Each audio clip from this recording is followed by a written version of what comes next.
Hello, good morning, bayap song. Haini hai lam sogo norong no ani vlogo. Tini hingke shonibar. Tabuk phungo hingke ang tukui mosoi samung rok paibuya kubai nei.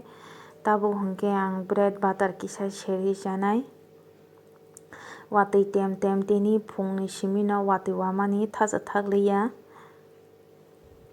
Cherai rok no chana da hamani cherai rok chana gosia hingke ba ang sasung tini bread butter seri chasinai aluk rugui tongo obo hingke soybean bai songnani tai janta bwrwnai logi o neramis. Tabo ang chai bebeni haini hai mamui songnani chengnai. Waikire hingke aluk bai mosideng khaini neramis. Watui bo markheno hau hau ke wasukoi. Mui moni paikha neramis mui tini shonibar ba. Waikire ba aluk mosideng tai papor kisa seri rwnai cherai rokni bagui. Songoi sugui paine ang tabuk lam rikhai school o cherai rokni.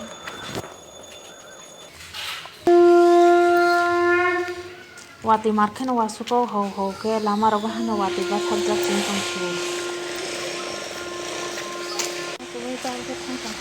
School o tini poitha result rwnani naio.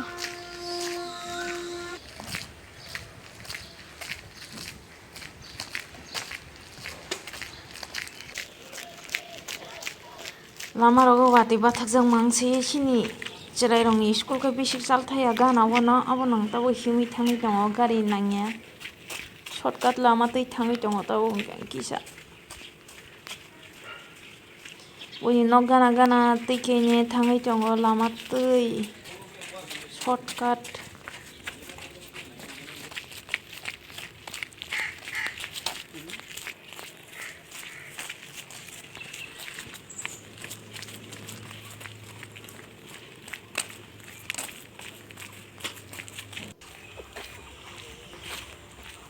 Makhara.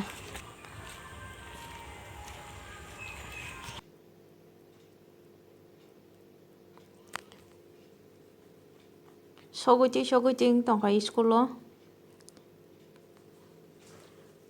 Sok paila ha school o.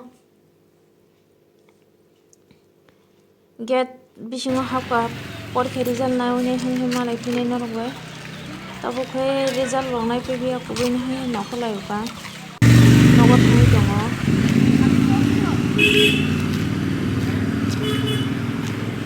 Gana ba bisi salthaya ba nogo sopakya.